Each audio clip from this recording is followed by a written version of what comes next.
The constant flow of water from these glaciers is the source of life for our small nation of Bhutan.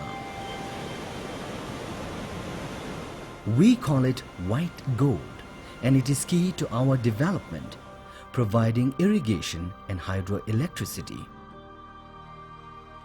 But our beloved waters also pose a serious threat to our villages and our economy. We are racing against time to prevent what we call a silent tsunami.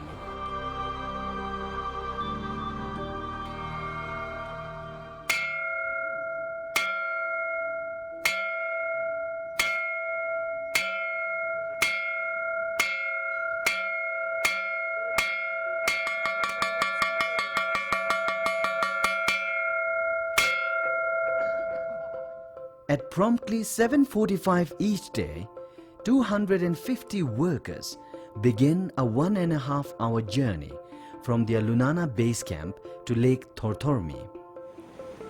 At 4,200 meters, the air is too thin and the site too remote for modern machinery, so the workers use sledgehammers, shovels and burlap bags to avoid an impending disaster. We are fighting against nature. It is a matter of time if you do not carry out this type of mitigation measure. Exactly like tsunami, you know, like you cannot predict.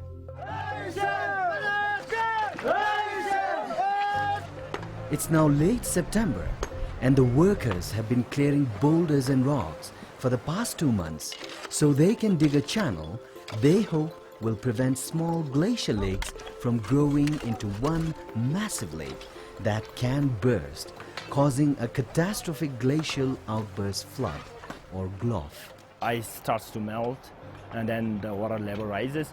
A GLOF could originate from this lake as early as 2010. This is the silent tsunami that can obliterate downstream valleys, like the one in 1994 that killed 24 people, destroyed villages and livestock, and caused millions of dollars of damage. So there is an urgent need to carry out mitigation work in this Lake Tortormi. So basically we are releasing the pressure. What we'll do is we'll try to, first of all, remove all the soils, and then now we are going to let out the water from there. The water is freezing, it's all ice water, so it's really a challenging job. Countries like Bhutan, we are suffering not because of our fault. Such events like GLOF and glacier recession, all this because of climate change activities. I firmly believe in that one, that theory. And the climate change, when you talk about climate change, you are talking about the rise in temperature.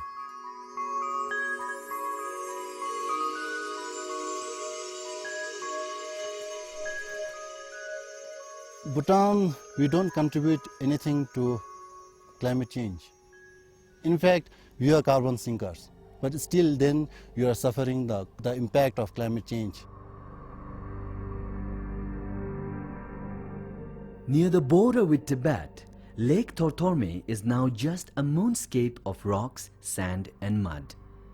By contrast, the adjacent Lake Roughstring is a fully formed lake, azure blue and 100 meters deep. Separating the two is an unstable 35-meter moraine wall of rocks from mud. The majority of the water in these lakes is trapped, creating an escalating pressure as the lake levels rise. If Lake Tortormi ultimately overtops the moraine wall, one super glacier lake with nearly 53 million cubic meters could eventually burst, causing a flood 3 times the size of the 1994 disaster. This was very on the right time that we got the JEF funding, because if we wait for another couple of years, probably then the lakes would have been developed and then we could not do anything. Right now we have still time. We can afford to do our work properly without very little risk to the people working up there. And should we wait for a couple of years, then the risk is going to multiply, because once the lake is being formed into a huge lake, then I think anything we try to do is not going to be very safe.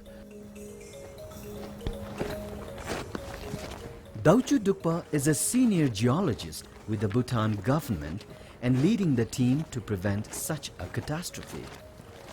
As with his other colleagues and workers already at Lunana, he must make an exhausting 9-day trek over a 5,200-meter pass to join them. 10 meters, the depth is 5 meters more than The team of geologists, glaciologists and engineers is part of a combined international effort with major support provided by the Global Environment Facility. The men and women working here have come from all over the kingdom to one of the most remote work sites on the planet. This woman recently lost her husband and traveled from western Bhutan to earn about $10 per day, 5 times the average national wage.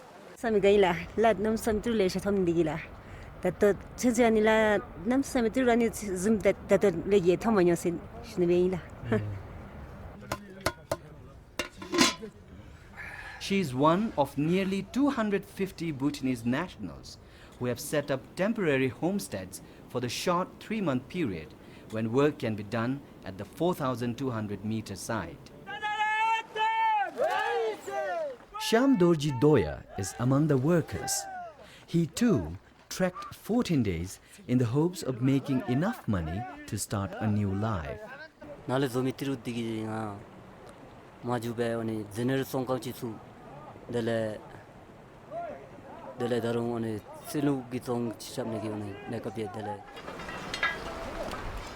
To implement such kind of project in such kind of places like Lunana at this altitude is very, very difficult.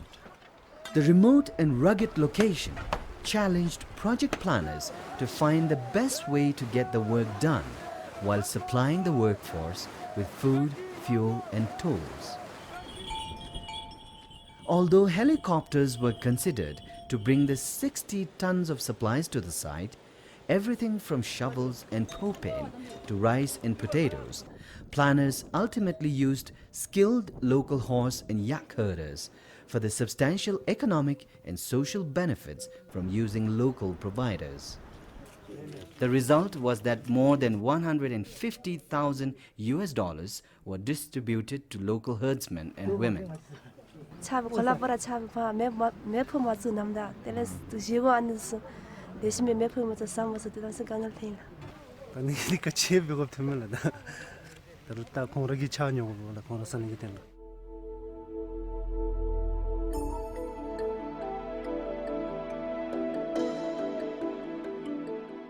By mid-October, the site will be closed and people will begin the long trek back to their villages.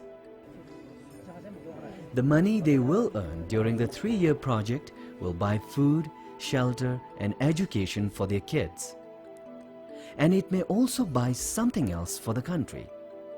Precious time to prevent the silent tsunami. A very important project for Bhutan, not only for our department, is for the country. If my project succeeds, the life of humans are saved, so that is a pride which I have. If they fail, their country, whose forests absorb more carbon than the country emits, could end up paying the highest price. With hundreds of similar glaciers in the Himalayas and around the world, the work in Bhutan is also being watched carefully by scientists and governments.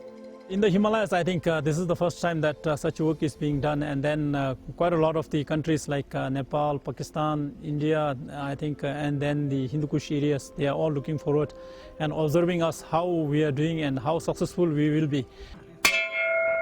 For the next 2 summers, the Lunana Bell will call workers to begin their daily commute to one of the most difficult climate-changing adaptation projects. The bell is also a call to action for Bhutan and a signal to a climate-changing world of what can be accomplished when international support meets a committed nation.